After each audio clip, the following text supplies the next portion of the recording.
अशांत जगते शांतिर संधाने हराई छकी भरोसा मोह माया भरा संसार जंजाले हजी कि तुम सत्ता शुणी जाओ थरे श्रांत जनता शांतिर बारता शांतिर बारता शांतिर बारता। नमस्कार दर्शक बंधु, मु आपणकर बंधु आयुब चिंचाणी आउ एक नुआ कार्यक्रम नहीं आमने आपण निकट को आसीपारिछु। आज मो सहित ये कार्यक्रम रे आलोचना आग को नेबापी मोर डाहाण पटे रेवरेंड संग्राम केशरी सिंह। संग्राम भाई नमस्कार। एवं मोर बाम पटे रेवरेंड सतीश कुमार पाणी। सतीश भाई नमस्कार। नमस्कार। आज आमने एक नुआ कार्यक्रम में आसीचु। गत अध्याय मानकरे आमे देखिथिलु, आमे आलोचना करिथिलु पाप कोण आउ पाप संबंध रे आमे अनेक किछि आलोचना करिथिलु। साधारण भाव में लोक मैंने पाप कहले कौन बुझंती एवं पापर अनेक अन्यान्य जो संज्ञा सब आमे आलोचना करिथिलु। भिन्न भिन्न लोकंक निमंते पापर संज्ञा भिन्न भिन्न ही पारे, किंतु आज आमे पुनर्बार यही संबंध में अधिक आलोचना करिबा। कारण पृथ्वी रे जहा किछि वर्तमान आमने देखुअछु, जहा किछि घटुअछि, तार मुख्य कारण हला पाप। जदियो अनेक समय आमने पापर जो परिणाम से समस्त को नहीं करी आमने कही थाउ जे समाज रे हवा कथा नुह, समाज रे या हेउची काहेकि हेउची। भाई भणी माने तार मूल कारण हला पाप। आज आमने पवित्र शास्त्र बुझिबा को चेष्टा करिबा जे पवित्र बाइबल धर्मशास्त्र पाप संबंध रे कौन कहे। संग्राम भाई आपण कौन कहते ईश्वरंकर वाक्य बाइबल पवित्र बाइबल पाप संबंध में कौन कौन कही थाए? पवित्र बाइबल रे पाप विषय रे स्पष्ट धारणा दिया जाइछि बा स्पष्ट भाव में लिखा जाइछि। कारण जो ईश्वर आपना को प्रकाश करछंती पवित्र बाइबल रे से पवित्र बोली की प्रकाश करछंती। आउ से चाहती ताहांकर सृष्ट मनुष्य माने जो मान को से निज सादृश प्रतिमूर्ति निर्माण करछंती से माने मध्य ताहांक सदृश पवित्र रुहंतु। हेले केते गुडाए संज्ञा भाव में दिया जाइछि बा केते गुडाए विषय कहा जाइछि पाप कौन। प्रथम विषयटा होछि आज्ञा लंघन करिबा। ईश्वर मनुष्य को सृष्टि करिबा समय ठारू से मनुष्य को किछि आदेश देइथिले एथिपाइका जे मनुष्य ताहांकर बसीभूत होइकि जीवन काटिबो, ताहांकर इच्छा अनुसार जीवन काटिबो, जो द्वारा से सर्वदा ईश्वर को संतोष पात्र हबो ना से निजर इच्छा को व्यवहार करके ईश्वर विरोधी हबो। कारण इच्छा शक्ति से प्रत्येक मनुष्य को देइछन, जेटा ईश्वर गोटे दान। संग्राम एठी मोटके चाहूँगी जदि ईश्वर मनुष्य को इच्छा शक्ति देले एवं मनुष्य निजर इच्छा को से ताको कार्यकारी कला, तेबे ईश्वर मनुष्य को आज्ञा देवा द्वारा आज्ञा लंघन पाप बोली शास्त्र आपण कहले। तेबे जदि आज्ञा लंघन मनुष्य कला सेतिपई मनुष्य को काहे ईश्वर दायी करूचंती? देखंतु ईश्वर काहे आज्ञा देले से मनुष्य को जो उद्देश्य रे सृष्टि करथिले से उद्देश्य मध्य रे मनुष्य को रखिया पई चाहिले। अर्थात से आपणार निमंते करिसंती आउ तांको आपणार हेइकी रहंतु बोलिकी एवं सारा विश्व रे मनुष्य ईश्वर को जेमति की प्रदर्शन करिवो बा प्रतिफलन करिवो बा ईश्वरंकर प्रतिनिधित्व करिवो बा ईश्वरंकर विषय रे प्रकाश करिवो, सेटा होछि ईश्वरंकर उद्देश्य। ईश्वर पवित्र आउ से आशा करती से कहया गले एटा तांकर अधिकार भी अच्छी जे जहाकू से सृष्टि करछंती पवित्र करिके सृष्टि करथिले।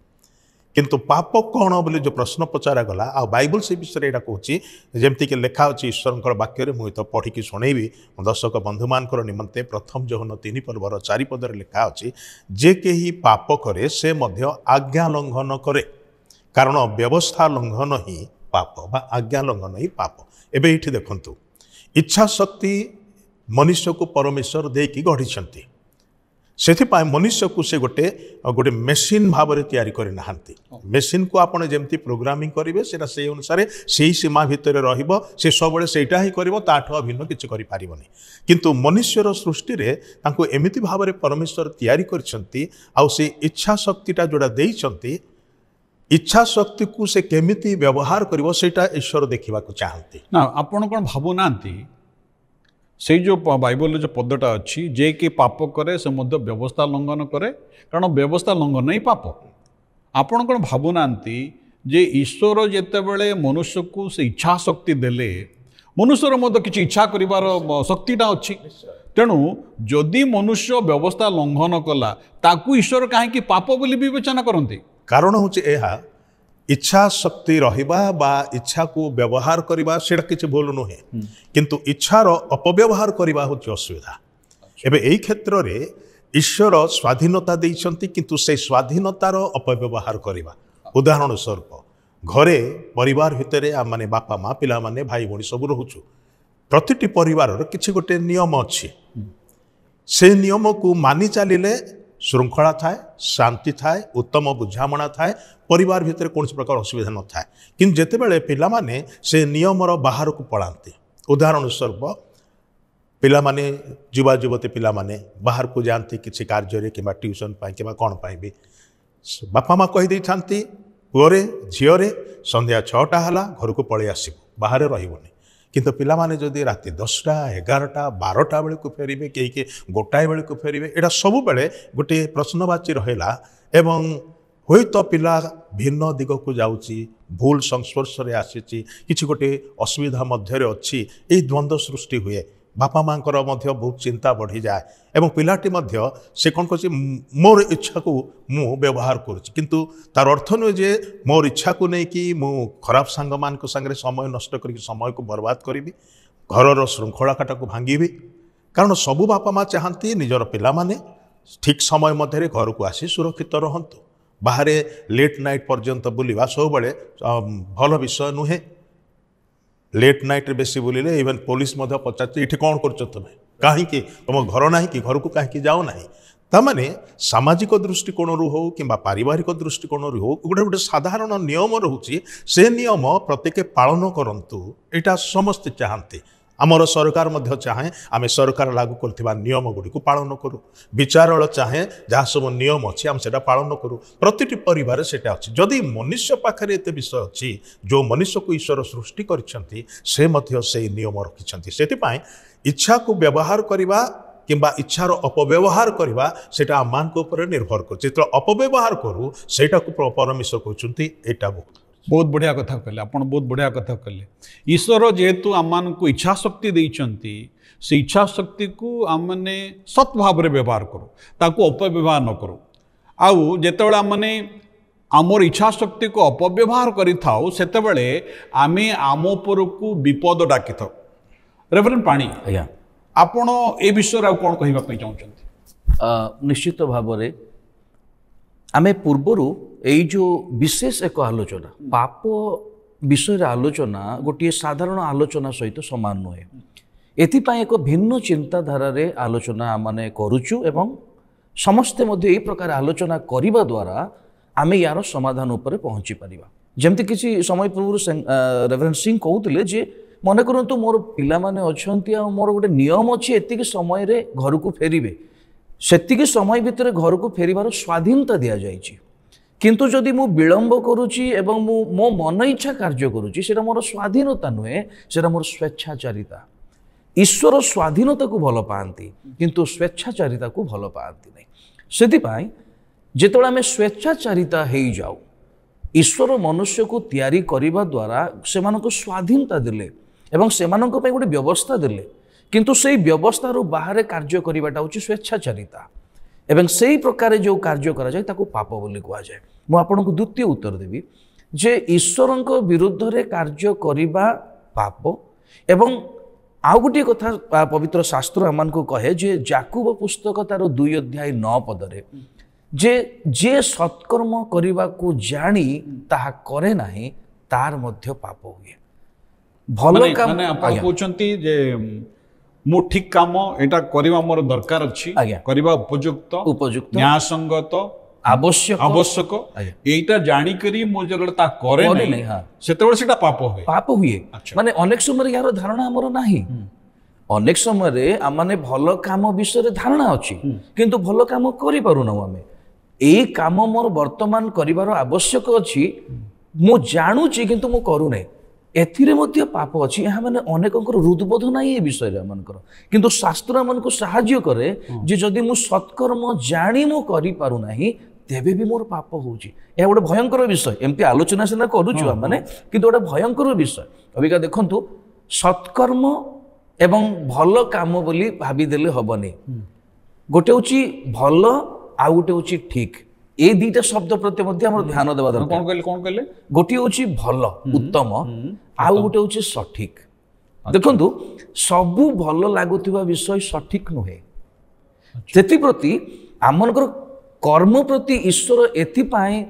बेसी गुरुत्व दियंती किछु समय पूर्व आमनकर रेवरेंड सिंह कहउतिले जे ईश्वर पवित्र एवं तांको द्वारा सृष्ट मनुष्य सब बेले पवित्र हो एवं पवित्र हेबा पई से किछि व्यवस्था दियंती सेही व्यवस्था भितरे ए व्यवस्था मध्य अछि जे मु सत्कर्म करिबा को जानी मु जदि करि पारु नै ताहले भी मोर पाप होउछि मु भल काम करिवार आवश्यकता को मु जदि एवॉइड करूछि आड़ेई दउछि ताहले मध्य मो जीवन रे पाप हो आपण बहुत बढ़िया कथा कहले जे मनुष्य जदि जहा सत्कर्म बोली जानुछि ताकू जेतेबेले से करे नै ता तार पाप हुए यार अर्थ होछि जे से स्वेच्छाचारितारे से पाप करिथाय आउ काहेकि जने लोक स्वेच्छाचारी हेई पारिबो नाही तार कारण होछि जे मनुष्य जदि स्वेच्छाचारी हेबो तार परिणाम से भोग करिबो सेतिपाई तार निजर आत्म सुरक्षा निमंते परमेश्वर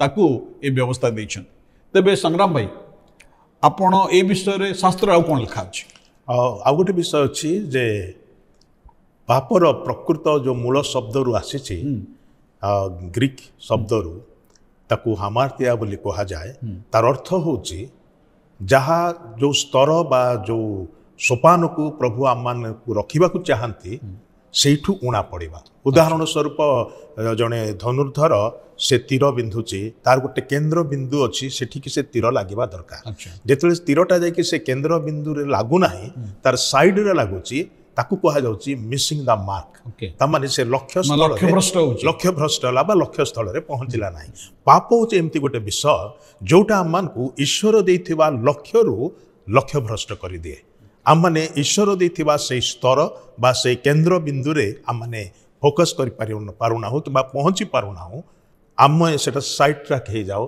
कि आम लक्ष्य भ्रष्ट हो जाओ सेटा को मध्य पाप बोली तेबे तेबे जदि ईश्वर देइथिबा लक्ष्य को जेतेबेले मनुष्य आउ से पहुँची पारु नहीं कौन ताकू लक्ष्य भ्रष्ट करूची बा काहे कि से लक्ष्य भ्रष्ट होची एठी जो शब्दटी से रेवरेंड पाणी आम सब आलोचना करूँ स्वेच्छाचारिता अच्छा स्वाधीनता एवं स्वेच्छाचारिता ए दुईटी शब्द को लगे जे गोटे परी किंतु प्रकृत से सामान शब्द नुहे स्वेच्छाचारिता हूँ स्वार्थ केन्द्रिक विषय जोटा कि कहबो मु मोर मते मो पाई अच्छा आ अन्य विषय प्रति मु खातिर करे नाही अपर पक्षर ईश्वर चाहती मु तते स्वाधीनता देछि तू डिसाइड करि पारिबो किंतु तू कौन डिसाइड करू से अनुसार तोर परिणाम हम तोर फलाफल हम जदि तू ठीक डिसाइड कलु ताहले से अनुसार तोर पुरस्कार अच्छी बा तोर सफलता अच्छी जदि तू भूल निर्णय नेलु ताहले से अनुसार तार परिणाम अच्छी तेबे संग्राम भाई ईश्वर कौन मनुष्यर जहाँ को आम भाग्य बोली कहूँ जदिओ पवित्र वाक्य बाइबल रे आमे भाग्य शब्द देखी न था ईश्वर कौन मनुष्य को ता निज भाग्य रे छाड़ी देले नाई सेमती नुहे ईश्वर मनुष्यर भाग्य निर्णयकारी कि सेमती नुहे ईश्वर मनुष्य को सृष्टि कले एवं ता पाई किछि व्यवस्था कले आमे जदि चिंता करे पाप विषय चिंता करूँ एटा केबेठू आसेला केमिति आसेला प्रथम मनुष्य पाखु आम फेरी जावाक अच्छा प्रथम मनुष्य जे कि ईश्वर सादृश प्रतिमूर्ति निर्मित होईछि ईश्वर सहित तार संपर्क अच्छी ईश्वर सहित तार कथबार्ता अच्छी आउ এই ଈଶ୍ୱରଙ୍କର ସହଭାଗିତାରେ ରହିକି ସେ ସୁନ୍ଦର ଜୀବନ କାଟୁଥିଲା, କୌଣସି ପ୍ରକାର ବ୍ୟତିକ୍ରମ ନଥିଲା। ସେଇ ପରିସର ଭିତରେ ଈଶ୍ୱର ତାହାକୁ ଗୋଟିଏ ଆଦେଶ ଦେଇଥିଲେ। ଆଦେଶଟା ହେଉଛି କ'ଣ? ତାକୁ ଗୋଟିଏ ଉଦ୍ୟାନରେ ରଖିଲେ, ସବୁ ଗଛର ଫଳ ଯେଉଁଟାକି ସୁସ୍ୱାଦୁ ଫଳ ସବୁ ଖାଇବା ପାଇଁ ଅନୁମତି ଦେଲେ। ଗୋଟିଏ ଗଛର ଫଳ ବିଷୟରେ ସେ କହିଲେ ଏଇ ଗଛର ଫଳ ଖାଇବୁ ନାହିଁ, ଖାଇଲେ ମରିବ। ତାମାନେ ସେ ଫଳ ଭୋଜନ କଲେ ତାର ପରିଣାମଟା କ'ଣ ହେବ ସେଇଟା ସତର୍କ କରିଦେଇଥିଲେ। ସେ ଆଗରୁ ଚେତନା ଦେଇଛନ୍ତି, ଏମିତି ନୁହେଁ ଯେ ଈଶ୍ୱର ତାକୁ ଲୁଚେଇକି ରଖିଥିଲେ। ସେ ଫଳରେ କ'ଣ ବିଷ ଥିଲା କି? ସେଇଟା ନା ତାର ସ୍ୱେଚ୍ଛାଚାରିତା ସକାଶୁ ଈଶ୍ୱରଙ୍କର ସେ ଅବାଧ୍ୟ ହେଲା। ସେଇଟା ହିଁ ମୁଁ କହିବା ପାଇଁ ଯାଉଛି। ସେ ଫଳରେ ବିଷ ଥିଲା କି ନଥିଲା ସେଇଟା ଚିନ୍ତାର ବିଷୟ ନୁହେଁ। ଚିନ୍ତାର ବିଷୟ ହେଉଛି ସବୁ ସ୍ୱତନ୍ତ୍ରତା ଭିତରେ, ସମସ୍ତ ସ୍ୱାଧୀନତା ଭିତରେ ପ୍ରଭୁ ଗୋଟିଏ ନିୟମ ରଖୁଛନ୍ତି, ଆଉ ସେ ଅପେକ୍ଷା କରୁଛନ୍ତି ଯେ ସେ ମୋର ଆଜ୍ଞାବହତାକୁ ଅଗ୍ରାଧିକାର ଦେବ ନା ତାର ସ୍ୱ ଇଚ୍ଛାକୁ ନିଜର ସ୍ୱାର୍ଥ ନିମନ୍ତେ ବ୍ୟବହାର କରିବ, ଯେଉଁଟାକି ମୋର ବିରୁଦ୍ଧରେ ଯିବ। ମାନେ ଅପରପକ୍ଷରେ ଈଶ୍ୱର ଅପେକ୍ଷା କରିଛନ୍ତି ଯେ ପ୍ରଥମ ମନୁଷ୍ୟ ମୋର ସହଯୋଗ କରିକି, ମୋର ବଶୀଭୂତ ହେଇକି ମୋ ସହିତ ଯେଉଁ ପ୍ରକାର ସମ୍ପର୍କରେ ସେ ଅଛି ସେହି ସମ୍ପର୍କରେ ନିରନ୍ତର ଆଗକୁ ବଢ଼ିବ, ନା ତା ଭିତରେ ଥିବା ଇଚ୍ଛା ଶକ୍ତିର ଅପବ୍ୟବହାର କରି ମୋର ବିରୁଦ୍ଧାଚରଣ କରିବ ଏବଂ ବିନାଶ ତା ଉପରକୁ ଆଣିବ। କାରଣ ସେ ଯାହା ନିର୍ଣ୍ଣୟ କରିବ ସେ ଅନୁସାରେ ପୁରସ୍କାର କିମ୍ବା ପ୍ରତିଫଳ ଅଛି। ତେବେ ଈଶ୍ୱର ସେଠି ତାଙ୍କୁ ସତର୍କ କରିଦେଇଛନ୍ତି ଆଗରୁ। କ'ଣ ପାଇଁ ସତର୍କ କରାଇଲେ? କାରଣ ସେ ସେମାନଙ୍କର ମଙ୍ଗଳ ଚାହୁଁଥିଲେ, ସେମାନେ ବିନାଶ ହୁଅନ୍ତୁ ଏହା ସେ ବିଲକୁଲ ଇଚ୍ଛା କରୁନଥିଲେ। ପ୍ରଥମେ ଆମକୁ ଭଲ ଭାବରେ ଜାଣିବାକୁ ହେବ ଯେ ପରମେଶ୍ୱରଙ୍କର ସୃଷ୍ଟି ଯେଉଁ ମନୁଷ୍ୟକୁ ମନୁଷ୍ୟର ସ୍ତରରେ ରହିକି ବିଚାର କରିବାକୁ ହେବ। ଈଶ୍ୱର ହେଉଛନ୍ତି ସେ ସ୍ୱର୍ଗର ଉପରିସ୍ଥ ସ୍ୱର୍ଗରେ ବାସ କରିବାର ପରମେଶ୍ୱର ଏବଂ ମନୁଷ୍ୟକୁ ସେ ରକ୍ତ ମାଂସ ଦେଇ ସୃଷ୍ଟି କରି ପୃଥିବୀରେ ରଖିଲେ। ତେଣୁ ମନୁଷ୍ୟ ତାର ସ୍ତର ଅନୁସାରେ ହିଁ ବିଚାର କରିବା। ଅନେକ ସମୟରେ ଭିନ୍ନ ଭିନ୍ନ ପ୍ରକାର ପ୍ରଶ୍ନ ଆମ ମନକୁ ଆସେ ଈଶ୍ୱରଙ୍କୁ ନେଇ, ଈଶ୍ୱର କାହିଁକି ଏମିତି କଲେ, ଈଶ୍ୱର କାହିଁକି ସେମିତି କଲେ। କିନ୍ତୁ ଈଶ୍ୱର ସ୍ୱତନ୍ତ୍ର ଭାବରେ ମନୁଷ୍ୟକୁ ସୃଷ୍ଟି କଲେ ଯେ ଈଶ୍ୱର କିଛି ବିଧିବିଧାନ ଦେଲେ, ସେଇ ବିଧିବିଧାନର ସୀମା ଭିତରେ ସେ ରହିବା ପାଇଁ ଏବଂ ସ୍ୱାଧୀନତା ଦେଇଥିଲେ। ଅବିକା ଆମର ଯେଉଁ ପ୍ରଶ୍ନ, ସେଇ ପ୍ରଶ୍ନରେ ଆଉ ଗୋଟିଏ ବିଷୟ ଯୋଡ଼ି ହେଇଯାଏ ଯେ ପବିତ୍ର ବାଇବଲ ଶାସ୍ତ୍ର ଆମମାନଙ୍କୁ ଏଇ କଥା କହେ ଯେ ପାପ ଯିଏ କରନ୍ତି ସେ ଈଶ୍ୱରଙ୍କର ଗୌରବରୁ ଉଣା ପଡ଼ିଯାଆନ୍ତି। ଏଇ ଯେଉଁ ଈଶ୍ୱରଙ୍କର ଗୌରବ ଗୋଟିଏ ସୀମାରେଖା, ଯେମିତି କିଛି ସମୟ ପୂର୍ବରୁ ଆମେ ଆଲୋଚନା କରୁଥିଲୁ ଯେ ଗୋଟେ ଈଶ୍ୱରଙ୍କର ସୀମାରେଖାରୁ ସେ ବାଦ ପଡ଼ିଯାଏ ଯିଏ ପାପ କରେ। ଆମେ ପୂର୍ବ ଅଧ୍ୟାୟରେ ବି ଆଲୋଚନା କରୁଥିଲୁ ଯେ ପାପ କ'ଣ ଏବଂ ପାପର ଲକ୍ଷଣ ସବୁ କ'ଣ। ରେଭରେଣ୍ଡ ପ୍ରାଣୀ, ଏଠି ମନରେ ଗୋଟେ ପ୍ରଶ୍ନ ଉଠୁଛି। ଆପଣ କହିଲେ ଯେ ଈଶ୍ୱରଙ୍କର ଗୌରବରୁ ଯେତେବେଳେ ଆମେ ପାପ କରୁ ଈଶ୍ୱରଙ୍କର ଗୌରବରୁ ଉଣା ପଡ଼ିଯାଉ। ମୋ ମନରେ ପ୍ରଶ୍ନ ହେଉଛି ଯେ ଆମେ ବା ପ୍ରଥମ ମନୁଷ୍ୟ ଈଶ୍ୱରଙ୍କର ଗୌରବରୁ ଉଣା ପଡ଼ିଲା, ଆମେ ସମସ୍ତେ ଈଶ୍ୱରଙ୍କର ଗୌରବରୁ ଉଣା ପଡ଼ିଛୁ। ଏ ଈଶ୍ୱରଙ୍କର ଗୌରବଟା କ'ଣ? ଈଶ୍ୱରଙ୍କର ଗୌରବ ତାଙ୍କର ବିଶ୍ୱସ୍ତତା, ତାଙ୍କର ଦକ୍ଷତା ଏବଂ ତାଙ୍କର ସ୍ଥିତି ହିଁ, ମାନେ ତାଙ୍କର ପରମେଶ୍ୱରଙ୍କର ଉପସ୍ଥିତି ହିଁ ଗୌରବପୂର୍ଣ୍ଣ। ତାହା ସେଥିରେ କୌଣସି ମାନବୀୟ ବିଷୟ ସେଥିରେ ନାହିଁ। ମନୁଷ୍ୟ ମାତ୍ରକେ ପାପୀ, ପାପର ଚିନ୍ତାଧାରା, ପାପର କଳ୍ପନା, ପାପର କର୍ମ, କିନ୍ତୁ ଈଶ୍ୱରଙ୍କ ଚତୁର୍ଦିଗରେ ସବୁବେଳେ ପବିତ୍ରତା, ସେଥିରେ ସବୁବେଳେ ଉତ୍ତମତା ବିଷୟ ଅଛି। ତେଣୁ ସେଇ ବିଷୟକୁ ଈଶ୍ୱରଙ୍କର ଗୌରବର ବିଷୟ ବୋଲି କୁହାଯାଏ।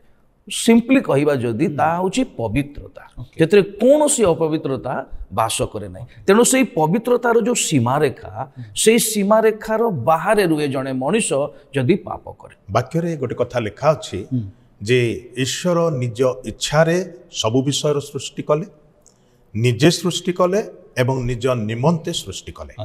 ମନୁଷ୍ୟର ସୃଷ୍ଟି ମଧ୍ୟ ଈଶ୍ୱର ଇଚ୍ଛା କରିକି କଲେ, ନିଜର ଯୋଜନା ଅନୁସାରେ କଲେ ଏବଂ ତାଙ୍କ ନିଜ ନିମନ୍ତେ କରିଛନ୍ତି। ଦୁଇଥର ଅନ୍ତତଃ ମାନେ ଯିଶାୟ ପୁସ୍ତକରେ ହିଁ ପଢ଼ୁ ଯେ ମନୁଷ୍ୟମାନଙ୍କୁ ସେ ଆପଣା ଗୌରବ ପ୍ରକାଶ କରିବା ପାଇଁ ସୃଷ୍ଟି କରିଅଛନ୍ତି। ତାମାନେ ମନୁଷ୍ୟ ସୃଷ୍ଟିର ମୂଳ ଉଦ୍ଦେଶ୍ୟ ହେଉଛି ଈଶ୍ୱରଙ୍କର ମହିମା ପ୍ରକାଶ କରିବା। ଅର୍ଥାତ୍ ଈଶ୍ୱରଙ୍କୁ ଗୌରବ ଦେବା, ସେ ସୃଷ୍ଟିକର୍ତ୍ତା, ସେ ପ୍ରଭୁ, ସେ ମାଲିକ, ଏହାକୁ ସ୍ୱୀକାର କରିବା ଏବଂ ତାଙ୍କର ଆଜ୍ଞାଧୀନ ହେଇକି ସେ ଦେଇଥିବା ପରିସର ଭିତରେ ପରିଚାଳିତ ହେବା, ଯଦ୍ୱାରା କୌଣସି ପ୍ରକାର ବିଶୃଙ୍ଖଳାର ବିଷୟ ରହିବ ନାହିଁ। ସେଇଟା ହେଉଛି ଈଶ୍ୱରଙ୍କର ଉଦ୍ଦେଶ୍ୟ। ଈଶ୍ୱର ଏବଂ ସୃଷ୍ଟ ପ୍ରାଣୀ ବା ମନୁଷ୍ୟ ବା ସୃଷ୍ଟ ବସ୍ତୁ ଏ ଦୁଇଟା ପରସ୍ପର ଭିନ୍ନ। ଜଣେ ସୃଷ୍ଟିକର୍ତ୍ତା, ବାକି ସବୁକୁ ସେ ନିଜେ ସୃଷ୍ଟି କରିଛନ୍ତି, କିନ୍ତୁ ଯାହା କିଛି ସେ ସୃଷ୍ଟି କରିଛନ୍ତି ଆପଣା ନିମନ୍ତେ କରିଛନ୍ତି। ଏଇଟା ଆମେ ପ୍ରଥମେ ଜାଣିବା ଦରକାର। ମନୁଷ୍ୟର ସୃଷ୍ଟି ମଧ୍ୟ ତାହାଙ୍କ ଉଦ୍ଦେଶ୍ୟରେ ତାହାଙ୍କ ନିମନ୍ତେ ହେଇଛି। ଏବେ ମନୁଷ୍ୟ ଯେତେବେଳେ ଏଇଟାକୁ ସ୍ୱୀକାର ନ କରିକି ସେ ନିଜର ଇଚ୍ଛାକୁ ନିଜର ସ୍ୱାର୍ଥ ଚେଷ୍ଟା କରିକି ବିନିଯୋଗ କରେ ବା ବ୍ୟବହାର କରେ ଏବଂ ଈଶ୍ୱରଙ୍କର ବିରୁଦ୍ଧାଚରଣ କରେ, ଏଇଟା ଠିକ୍ ସେଇ ପ୍ରକାର ବିଷୟ ହେବ। ଗୋଟେ କୁମ୍ଭାର ସୁନ୍ଦର ମାଟିର ପାତ୍ର କିମ୍ବା ଗୋଟେ ଫୁଲଦାନୀ ଯାହା ବି ଗୋଟେ ତିଆରି କଲା, କିନ୍ତୁ ସେ ତିଆରି ହେଇଥିବା ପାତ୍ର ସେ ଓଲଟା କୁମ୍ଭାରର ବିରୁଦ୍ଧରେ ଉଠିବ ଏବଂ ମୁଁ ତମ ଇଚ୍ଛା ଅନୁସାରେ ରହିବି ନାହିଁ। ଗୋଟେ କଳସ ତିଆରି ହେଇଛି, ସେଟା କ'ଣ ପାଇଁ? ପାଣି ରଖିବା ପାଇଁ କିମ୍ବା ସେଇ ପ୍ରକାର ଭାବରେ ବ୍ୟବହାର କରାଯିବା ପାଇଁ। ଗୋଟେ ଫୁଲଦାନୀ ତିଆରି ହେଇଛି, ତାର ବି ଗୋଟେ ଉଦ୍ଦେଶ୍ୟ ଅଛି, ସେଥିରେ କିଛି ଫୁଲ ରଖିବା ପାଇଁ। କିନ୍ତୁ ଫୁଲଦାନୀ କହିବ ନା ମୁଁ କଳସ ଭଳି ପାଣି ରଖିବି, କଳସ କହିବ ମୁଁ କାହିଁକି ଫୁଲଦାନୀ ଭଳି ହେବି ନାହିଁ। ତାମାନେ କ'ଣ? ସେମାନେ ଯେଉଁ ଉଦ୍ଦେଶ୍ୟରେ ସୃଷ୍ଟ ହେଇଛନ୍ତି ବା ତିଆରି କରାଯାଇଛନ୍ତି ସେଇ ଉଦ୍ଦେଶ୍ୟଟା କାର୍ଯ୍ୟକାରୀ ହେଉନାହିଁ। ଏବେ ଈଶ୍ୱରଙ୍କ ମହିମାରୁ ଉଣା ପଡ଼ିବାର ଅର୍ଥ ହେଉଛି ଈଶ୍ୱର ଯେଉଁ ଉଦ୍ଦେଶ୍ୟ ନିମନ୍ତେ ମନୁଷ୍ୟକୁ ସୃଷ୍ଟି କରିଛନ୍ତି, କିନ୍ତୁ ସେଇ ଉଦ୍ଦେଶ୍ୟ ମଧ୍ୟରେ ସେ ନ ରହିକି ସେ ଓଲଟା ହେବା ପାଇଁ ଚାହୁଁଛି ବା ତାର ବ୍ୟତିକ୍ରମରେ ଯିବା ପାଇଁ ଚାହୁଁଛି। ମୋତେ ପ୍ରଭୁ ଯେଉଁ ଉଦ୍ଦେଶ୍ୟରେ ସୃଷ୍ଟି କରିଛନ୍ତି, ମୁଁ ତା ଭିନ୍ନ ଯଦି ଅନ୍ୟ ଗୋଟିଏ ନ୍ୟୁନ ଶ୍ରେଣୀର ପ୍ରାଣୀ ପରି ହେବା ପାଇଁ ଚାହିଁବି କିମ୍ବା ଆଉ ଗୋଟେ କାହା ପରି ହେବା ପାଇଁ ଚେଷ୍ଟା କରିବି, ତାମାନେ ଈଶ୍ୱର ଦେଇଥିବା ସ୍ତରରୁ ମୁଁ ଉଣା ପଡ଼ୁଛି। ବହୁତ ବଢ଼ିଆ କଥା କହିଲେ, ବହୁତ ବଢ଼ିଆ କଥା କହିଲେ। ଈଶ୍ୱରଙ୍କର ମହିମାରୁ ଉଣା ପଡ଼ିବାର ଅର୍ଥ ଆମେ ସ୍ପଷ୍ଟ ଭାବରେ ବୁଝିଗଲୁ ଯେ ଈଶ୍ୱର ଆମ୍ଭମାନଙ୍କୁ, ମନୁଷ୍ୟମାନଙ୍କୁ ସେ ଆପଣା ପ୍ରତିମୂର୍ତ୍ତିରେ ଆପଣା ସାଦୃଶ୍ୟରେ ସୃଷ୍ଟି କଲେ, ଯେପରି ତାହାଙ୍କର ଉଦ୍ଦେଶ୍ୟ ପ୍ରତ୍ୟେକ ମନୁଷ୍ୟ ନିମନ୍ତେ ଈଶ୍ୱରଙ୍କର ଉଦ୍ଦେଶ୍ୟ। ଭାଇ ଭଉଣୀମାନେ, ଆପଣଙ୍କ ଜୀବନରେ ମଧ୍ୟ ଈଶ୍ୱରଙ୍କ ଉଦ୍ଦେଶ୍ୟ ଅଛି। ଆମ ସମସ୍ତଙ୍କ ଜୀବନରେ ଈଶ୍ୱରଙ୍କର ଉଦ୍ଦେଶ୍ୟ ଅଛି। ଆଉ ସେ ଉଦ୍ଦେଶ୍ୟକୁ ଯେତେବେଳେ ଆମେ ସଫଳ କରିନଥାଉ, ପ୍ରଥମ ମନୁଷ୍ୟ ସେମାନେ ସ୍ୱେଚ୍ଛାଚାରୀ ହେଲେ, ଆଉ ସେମାନେ ପରମେଶ୍ୱରଙ୍କର ଉଦ୍ଦେଶ୍ୟ ସେମାନଙ୍କ ଜୀବନରେ ସେମାନେ ସଫଳ କରିପାରିଲେ ନାହିଁ, ଯାହାଦ୍ୱାରା ମନୁଷ୍ୟ ଜୀବନରେ ପାପ ଆସିଲା। ଆଉ ପାପ ଆସିବାରୁ ଆମେ ପରମେଶ୍ୱରଙ୍କର ଗୌରବରୁ ଉଣା ପଡ଼ିଗଲୁ, ପରମେଶ୍ୱରଙ୍କର ମାନଦଣ୍ଡରୁ ଆମେ ଖସି ଆସିଲୁ। ରେଭରେଣ୍ଡ ପାଣି, ଆପଣ କୁହନ୍ତୁ, ମଣିଷ ତାର ବ୍ୟବହାରିକ ଜୀବନରେ ଆମେ ଯେହେତୁ ଜଗତରେ ଅଛୁ, ପରିବାର ମଧ୍ୟରେ ଅଛୁ, କି ଭାବରେ ମନୁଷ୍ୟ ପାପ ପ୍ରତି ଆକର୍ଷିତ ହୋଇଥାଏ ଏବଂ ପାପ କରିଥାଏ? ମୁଁ ଶାସ୍ତ୍ରରୁ ୟାର ସରଳ ଉତ୍ତର ଆପଣଙ୍କୁ ଦେବି। ପ୍ରଥମ ଯୋହନ 2:16 ସେଠି 3 ଗୋଟି କାରଣ ଲେଖା ଅଛି। ଗୋଟେ ହେଉଛି ଶାରୀରିକ ଅଭିଳାଷ, ଆଉ ଗୋଟେ ହେଉଛି ଚକ୍ଷୁର ଅଭିଳାଷ, ଆଉ ଗୋଟେ ହେଉଛି ଲୌକିକ ଗର୍ବ। এই 3ଟି ଦ୍ୱାରା ଆମମାନେ ମନୁଷ୍ୟମାନେ ନିଜର ଦୈନନ୍ଦିନ ଜୀବନରେ ଭିନ୍ନ ଭିନ୍ନ ଭାବରେ ପାପ କରୁ। ଆମମାନେ ଦେଖିବା ଦ୍ୱାରା ଆମେ ପାପ କରୁ ଏବଂ ନିଜର ଶରୀରରେ ଅନେକ ଗୁଡ଼ିଏ ଅଭିଳାଷ ଅଛି, ତାକୁ ପୂରଣ କରିବା ଦ୍ୱାରା ଆମେ ପାପ କରୁ ଏବଂ ଆମମାନଙ୍କ ଜୀବନରେ ଯଦି ଆମେ ଦେଖିବା ଦ୍ୱାରା ପାପ କରୁଛୁ, ଈଶ୍ୱର ତ ଆମକୁ ଆଖି ଦେଇଛନ୍ତି ନା, ତ ଈଶ୍ୱର କାହିଁକି ଆଖି ଦେଲେ? ଦେଖନ୍ତୁ, ମୁଁ ଗୋଟେ ଉଦାହରଣ ଦେଉଛି, ଯାହା ବାଇବଲରୁ ହିଁ ଆପଣଙ୍କୁ ଉଦାହରଣ ଦେବି।